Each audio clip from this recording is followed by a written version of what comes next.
नमस्कार, मैं जितेंद्र चतुर्वेदी। मतांतर में आप लोगों का स्वागत है। हेमंत सोरेन के सहयोगी पंकज मिश्रा को ईडी ने गिरफ्तार कर लिया है। एक और गिरफ्तारी हुई है। मुंबई के पूर्व कमिश्नर और महाराष्ट्र के पूर्व डीजीपी संजय पांडे, उनको भी ईडी ने हिरासत में ले लिया है। ये दो बड़ी घटनाएं हुई हैं। अब जिस तीसरी घटना की हम लोग बात करने जा रहे हैं वो कांग्रेस और कांग्रेस आला कमान, कांग्रेस की अध्यक्षा सोनिया गांधी से जुड़ी है। ये दो घटनाएं आप देख रहे हैं। महाराष्ट्र के दो पूर्व मंत्री ईडी की हिरासत में हैं और अब सोनिया गांधी से पूछताछ होनी है। 21 तारीख को उनको ईडी के सामने पेश होना है। तो क्या अब सोनिया गांधी की बारी है? क्या अब वो गिरफ्तार हो सकती हैं? यह सवाल बहुत बड़ा है और यह सवाल इसलिए बहुत बड़ा है क्योंकि अभी तक जो ईडी ने छानबीन की है उसमें जो बातें निकल कर आ रही हैं हम उसको आपको बताएंगे। और दूसरा, एक जो इसका पॉलिटिकल नरेटिव बन रहा है उस पर हम लोग बात करेंगे।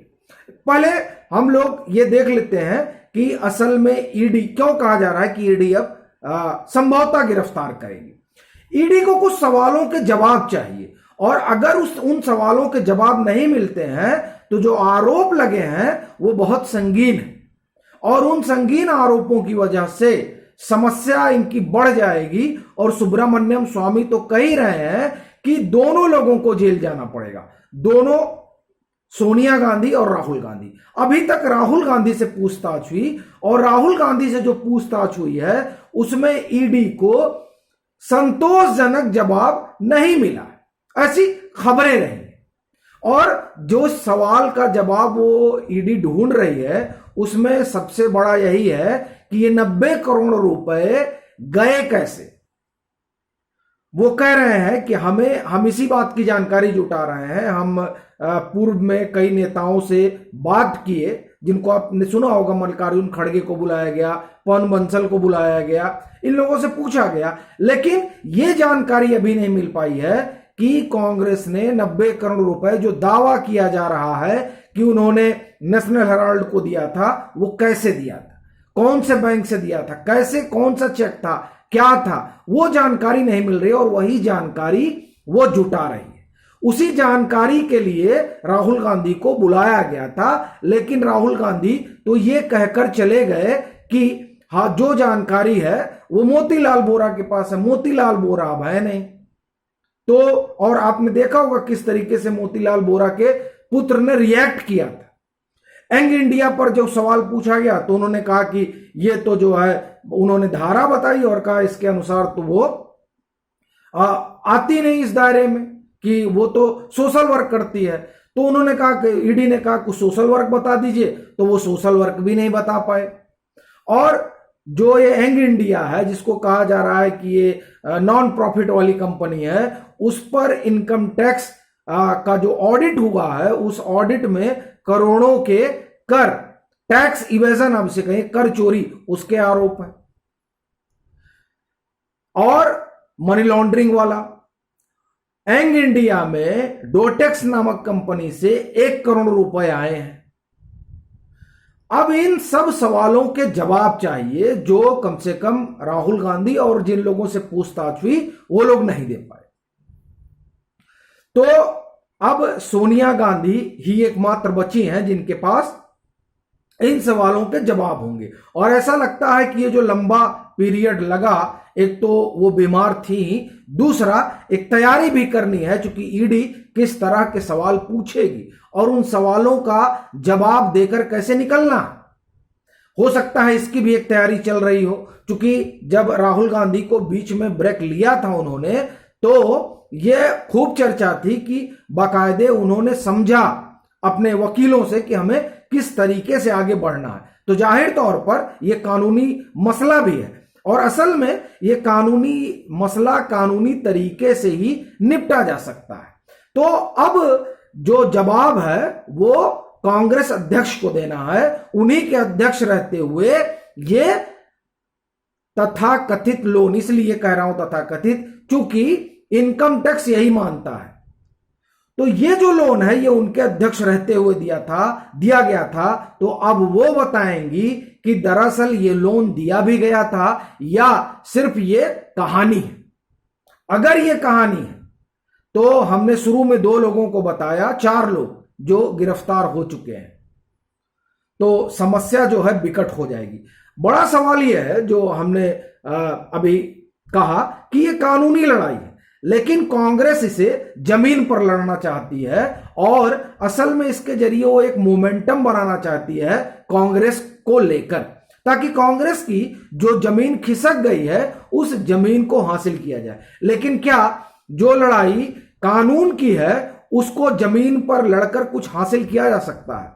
देखिए, जो पार्टी एक तरह से यह माना जा रहा था कि आईसीयू में चली गई है, उसके लिए राहुल गांधी और सोनिया गांधी को सम्मन जाना उस ऑक्सीजन की तरह है जिसकी जरूरत अभी आपने देखा था पिछले साल किस तरीके से हुई थी। तो वो उस तरह से उनके लिए ऑक्सीजन साबित होगी, ऐसा माना जा रहा है।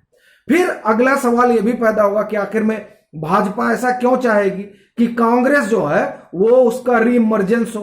तो देखिए, भाजपा हमेशा ये कही है कि हमें कांग्रेसी संस्कृति से मुक्ति चाहिए, और वो संस्कृति क्या है? भ्रष्टाचार, परिवारवाद, ये संस्कृति है। वो संस्कृति खत्म होनी चाहिए जो दीमक की तरह उस पूरे सिस्टम में घुस चुकी है, जो सिस्टम आजादी के बाद कांग्रेस ने खड़ा किया।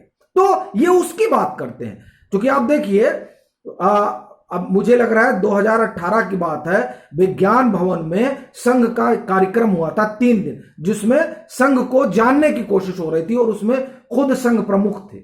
उन्होंने कहा और उन्होंने कांग्रेस की बड़ी कई बातों में प्रशंसा भी की। तो असल में मसला उस संस्कृति को खत्म करने का है, और ये जो कांग्रेस का खत्म होना ये भाजपा के हित में भी नहीं है। तो इसलिए ये जो तमाम क्षेत्रीय नेता उभर रहे हैं, एक अरविंद केजरीवाल हैं, उधर ममता दीदी हैं, इधर आप देखिए अखिलेश यादव हैं, उधर आप अखिलेश यादव को मान लीजिए कि अब उनके दिन चुक गए हैं लेकिन अभी भी वोट तो पा रहे हैं। फिर आप दक्षिण में चले जाइए तो केसीआर हैं, चंद्रबाबू नायडू की हालत गड़बड़ है लेकिन है तो अभी, और जगन मोहन रेड्डी हैं, फिर एमके स्टालिन हैं। ये तमाम जो है ये क्षेत्रीय दल है। उनसे बेहतर यह है कि कांग्रेस थोड़ा मजबूत, कांग्रेस का मजबूत होना भाजपा के लिहाज से भी बेहतर है, और भाजपा ये मानती है कि डेमोक्रेसी के लिहाज से भी कांग्रेस का मजबूत रहना जरूरी है।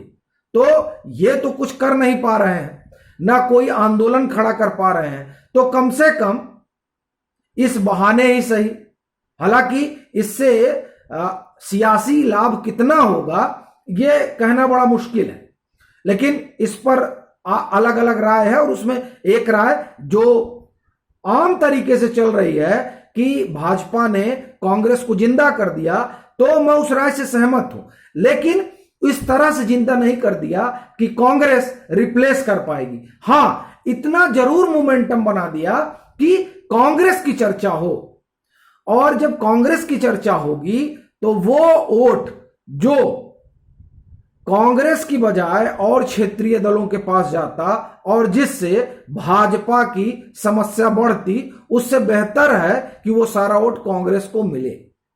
बात हम उस अल्पसंख्यक वोट की कर रहे हैं जिसकी हर पार्टी को चाह है। कांग्रेस जितनी चर्चा में आएगी, कांग्रेस जितना ज्यादा ग्राउंड पर दिखेगी, ये वोट उतना ज्यादा उसकी तरफ ध्रुवीकृत होगा। और आप देखिए तमाम जो जैसे अब उत्तर प्रदेश में देखिए तो वो विकल्प तलाशने लगा, उसका समाजवादी पार्टी से मोह भरा है। रामपुर और आजमगढ़ का नतीजा ये बता रहा है, क्योंकि जब लोकसभा का चुनाव होगा तो जाहिर तौर पर वो सेंटर की तरफ देखेंगे, तब इन दलों को ना देखें ये तभी हो सकता है जब कांग्रेस दिखाई दे। तो इसलिए मैं मानता हूं, लेकिन जो सबसे बड़ी बात है कि उससे ज्यादा कुछ तो नहीं होने वाला है, लेकिन जो लड़ाई कानूनी है उसे सियासी तौर पर लड़कर जीता तो नहीं जा सकता है। ये तो आप ये समझिए कि फैक्ट। वो ठीक है, यहां शोर शराबा होगा, धरना प्रदर्शन की तैयारी भी हो चुकी है, कई जगह धरना प्रदर्शन शुरू भी हो गया कि ईडी पूछताछ के लिए बुलाएगी। वो तमाम बातें ठीक है कि संगठन जो है वो एनर्जाइज हो गया, अब ये लोग जो है दौड़ेंगे, काम करेंगे और पार्टी के लिए वोट बटोरेंगे। लेकिन ये जो आरोप है और जिसकी जांच हो रही है, असल में उसके लिए अपने पक्ष में कांग्रेस आला कमान को एविडेंस देने होंगे, और अगर वो नहीं आते हैं तो सुब्रमण्यम स्वामी जो कह रहे हैं कि जेल जाना पड़ेगा, तो ये बड़ी बात नहीं है कि इस मामले में इनके लिए समस्या खड़ी हो जाए। अभी के लिए फिलहाल इतना ही। अगर आप मतांतर से नहीं जुड़े हैं तो जुड़िए, वीडियो को लाइक कीजिए, शेयर कीजिए और अपने सुझाव जरूर साझा कीजिए।